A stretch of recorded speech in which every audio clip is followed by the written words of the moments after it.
Hello, I'm back. I'm here. We're here to talk about something that you love when I talk about. I love when I talk about comics. DC Absolute. It's been a minute since we've talked about this, and I am wondering, with the state that we're at right now with it, is DC Absolute something that the comic book industry needs right now? Or is it just causing clutter? Is it just another cash grab? Welcome back, everyone. Hello, it's me, Amanda. You might know me as Vamp. That is the name of my channel, even though it's not featured prominently, VampX13. And don't mind me, I'm losing my voice a little bit. It's just because I was talking too much.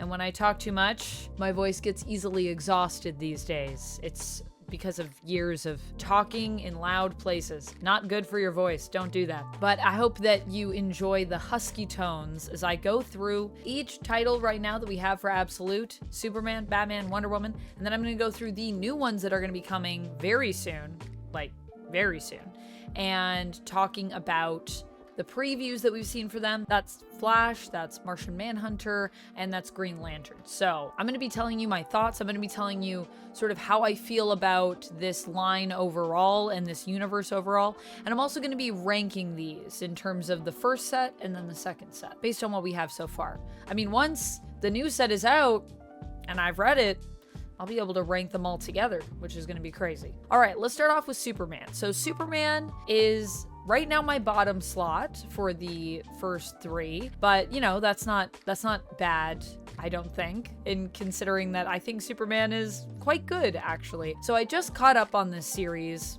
today so that I could do this video. It is the one that I have been slacking on the most. Although I haven't been rushing to read it, I did discover in my read-through of it that I really like it. Unsurprisingly, Jason Aaron is reeling me in with this story. This story is quite good. I like what it's doing with Superman. I like the differences that it's giving us, but how it's taking inspiration as well still from the stuff that we already have with Superman. In this universe, it seems as though Superman has basically always been a journalist. Like, he might be more of a journalist here than Lois Lane is typically when we talk about sort of their origins of the characters. And I really love that because it also really ties in well to Kal-El's fight for justice. I know obviously that in the main continuity, you know, Clark is obviously still very much a journalist, and I'm not saying that it's like completely new. I'm just saying the fact that this is something that started for Kal when he was younger, when he was on Krypton, this passion for exposing the truth and writing and all of that stuff. I think it's super cool that we're going with that angle. I think the fact that Kal-El was on Krypton for longer and actually got to see it collapse and be like aware of it, I think is just such a big difference here that I really love to see how it's explored. And even though we've gotten to the point where, you know, the planet is destroyed, I don't even believe we have the full story yet of that. I mean, there's still a lot that we have to fill in, but also I'm not even sure what really happened there. I'm not fully convinced that everyone is completely gone. Part of me is holding out hope that maybe Brainiac has some survivors, maybe some people in the jars. You know what I mean? Some of those cities? Well, possibly not, but possibly yes. I don't know. It just, everything happens so stud in there, and you know, we don't see any specific bodies. We just see all the ships blown up. So I'm wondering if we'll get a bit more of a happier ending, although, you know, maybe not. It is Superman, and he is usually the last one, or, you know, he is at least orphaned in the beginning of the story. And also, we do have that allusion to the woman who is in the bed, who seems to have a picture of Kal-El by her bedstand. So is that Martha? I don't know. I guess we'll see. It's just really cool how we're playing with a lot of opposites here, but still playing into the main points of who the character is. Like the fact that Superman wasn't alone when he left the planet. He did have everyone with him, but he still ended up alone in the end. I love the suit design. I think all of that is super cool. So yeah, basically I feel like the potential of Superman is very great. And I feel like, you know, once we're maybe 10 or 15 issues in, I think Superman has the most potential to actually take that top spot and like hold on to it the longest, because it is a slow burn and I can see what they're building and I like it. It's not there yet, but I like it a lot. Then we got Batman. Obviously, Batman is just so solid, and I think for most people, I see the potential for Batman to be the top spot for most readers out there, just because I think this series is so striking, from the art to the brutality of it, the fact that there is this great blend of the story and this style of Batman with that art style. It just fits so well. Even when I know where this story is going as well, I don't really know. Like, I obviously knew, I think we all kind of assumed that Batman isn't just gonna make a deal with Black Mask. Like, that's not how that's gonna go. We know Batman, okay? This might be Absolute, but he wouldn't do that. So I knew something was coming, and then we got the big act of the burning of the money, which I was like, yeah, that feels right here. But at the same time, it's also Batman burning money is like, what is happening? And the other thing that I love about it is I wasn't expecting Black Mask to win that fight. I thought Batman was gonna show up and be like, yeah, I don't need your money, and then, you know, kick his butt. But he got his butt kicked instead. Oh no. Oh no. So I liked that it went to unexpected places and showed us, you know, that Batman isn't completely unstoppable. It's cool. It's cool. I like it a lot. I think also the relationship between Batman and Alfred is really great in this, and it's something that I'm enjoying to see it evolve and be explored. So I can't wait to see where that goes, and I just can't wait to see where the story takes us. It's just overall, it's such a grand and solid story. It's so big, but it's also just got a great foundation that I feel a lot of people probably like this one the best. Most people probably like this one the best. So if that's you, I get it. I see ya. But for me, the top spot is obviously Wonder Woman. If you've watched any of my other videos on DC Absolute, which one of them might be up here right now, who knows? I love Wonder Woman. I love what is happening with Wonder Woman in this. It's so funny because I would say that I'm a bigger Batman fan than a Wonder Woman fan, but just something about the way that this is really capturing the mythos of Wonder Woman and doing kind of cool and different stuff with the character is so interesting to me. And I became a Wonder Woman fan later in my life, and it's just everything that I've read of Wonder Woman since I started getting super into Wonder Woman has made me more and more of a fan. Like, I don't know if Wonder Woman will ever overtake Batman for me, but I wouldn't be too surprised if it happened because I just love so much about Wonder Woman's story. This one is obviously no exception. It is another Wonder Woman story that I am obsessed with. I love the way that it takes from so many things from classic Wonder Woman. I mean, we have obviously Etta Candy is here. We've got Gateway City here. So cool. But then also, you know, some of the newer stuff like Wonder Woman Historia, there's a lot that it takes from there and takes inspiration from. I think Kelly Thompson even said that Wonder Woman Historia was an inspiration for her for this series, and that she did read Wonder Woman Historia and really like it.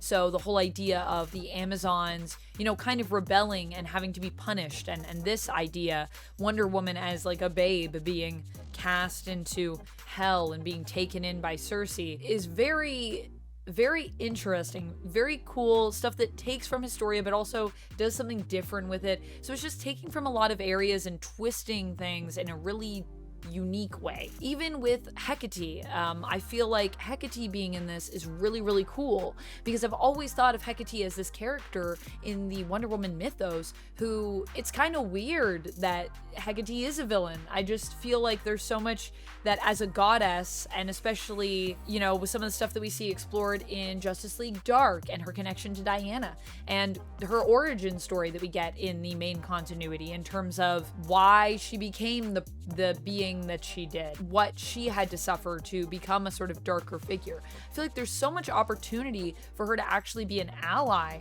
to Wonder Woman. So seeing Hecate explored in that light and even still being this kind of intimidating and imposing figure, I think is just really cool to see what that relationship is like, which we see a little bit in that first arc. Even the way that we deal with the big problem of the first arc, the kaiju, I thought was so cool because it's a problem that feels impossibly big. It is built up to the nth degree. So then it becomes, how are we going to clear this problem in a way that feels satisfying with what we've built for this character so far in the run? And I love the idea that the way that we defeat a kaiju is kind of by like, I mean, this is a spoiler, so if you don't want to hear about that, just skip ahead past this point. The way that we deal with that is by having Diana become a kaiju to fight the kaiju. You know what I mean? It's like, how do you fight a kaiju with another kaiju? So she becomes a big monster, giant Medusa, and it's insane. It's insane. And I love it. I love every second of it. Also, the art, it's won me over. I know initially I was a little skeptical, but I love this art. I've come full circle. And then for the new series, having read the previews, I mean, wow, there is so much here. I don't even know. I love Flash. I think Flash is really cool. Obviously, the fact that we seem to be focusing on Wally in Flash, I love that. Wally is my favorite Flash, so love seeing a Wally West callback. And then I also love how they're changing up the backstory here. I mean, there's not a ton for us to go off with the preview. That's basically it. But I do like the direction we're headed in. When it comes to Green Lantern obviously would be the book that I would have thought I would have been the most excited for, especially when I found out that we're bringing back Lantern Joe Moline for this one. That's who our Green Lantern's going to be in the book, and it's Al Ewing writing, so that's interesting. I was very excited, but I gotta say, it's second. And the same reason that I love this book is also the reason that I love my top spot, which I'll get to in a second, and that is the character. I love the Lantern that we've gone with, and ever since Far Sector, I've been in love with Jo, so getting to see her come back and getting to see Ewing gets to play with her now and do some cool stuff. I feel like he's going to bring some really cool stuff to this character, and I also love that this seems like it's going to be somewhat horrifying. I'm not sure how I feel about the art style with the direction yet, but I'm curious to read that issue 1. I do like the art. The art is kind of giving me a very kind of smooth, kind of shiny, modern comic vibe to it, but also with like a little bit of almost like a manga or anime mix sprinkled in there with Janoi's art. So I like that. I think it looks cool, but I'm just curious to see how it will fit with what Ewing is doing. But so far, all of these teams have just sung, so I'm thinking it's going to be a good fit. And finally, moving on to my top spot for these ones, Martian Manhunter. I mean, most interested in this one, hands down. Once again, it's another character that I love. It's also a character that I just feel doesn't get enough hype in the comics, especially in modern day. Just doesn't get enough love, doesn't get enough recognition globally, you know? Martian Manhunter is not a household name. Martian Manhunter should be a household name. That's what I think. So I like that. I also love the creative team. It's got Javier Rodriguez, who's one of my favorite artists, like, of all time. It's got writer Dennis Camp, which I'm very excited about. Camp stuff that I've read recently. I mean, I just feel like Camp has been coming up and everything that they've been doing has been a hit. So everything I've read recently, I've really liked from Camp, and I think this is going to be another addition to just a successful book on their resume. It's great. I love when there are kind of up-and-comers and they're just like taking over and they're bringing something fresh to the industry. That is the best. And I feel like this comic also so far is the best marriage between all elements. The concept, the character, the creative team. It just really all feels like it's clicking in a really satisfying way. This book just feels like it's also the weirdest one. And you know me, I love weird books. I also love things with good colors. And this looks like it's also gonna have some freaking amazing color work.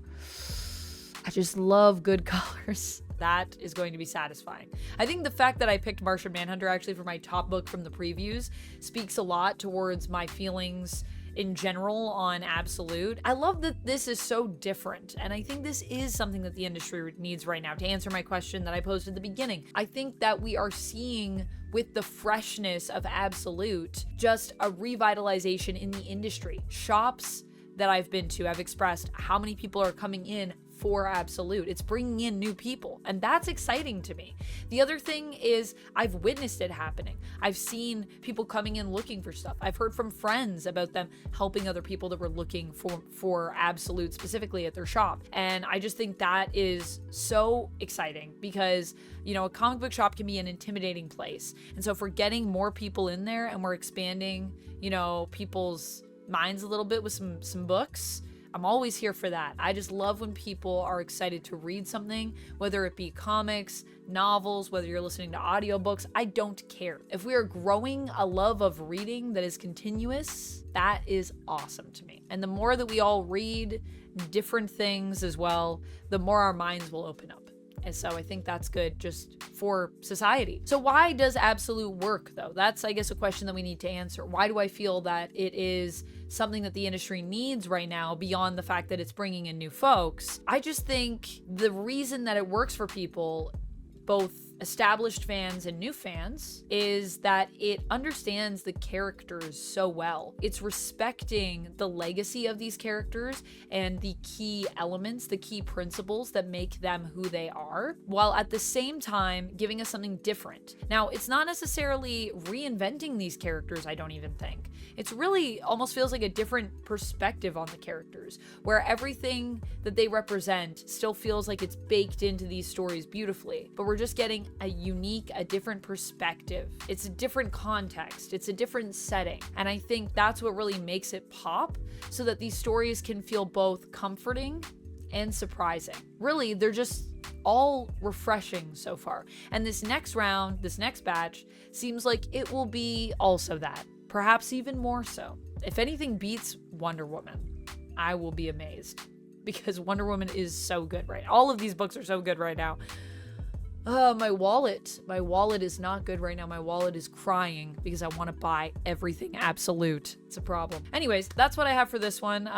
If you guys want to hear my thoughts on some other comics things, click this video right here where I talk about stuff. And I also will say I want to do a video like this talking about the state of X-Men. So let me know if you want that down in the comments, and let me know what you're thinking of X-Men, what you're thinking of Absolute. Let's chat. I'll see you next time. And until then, friends, stay nerdy. Bye.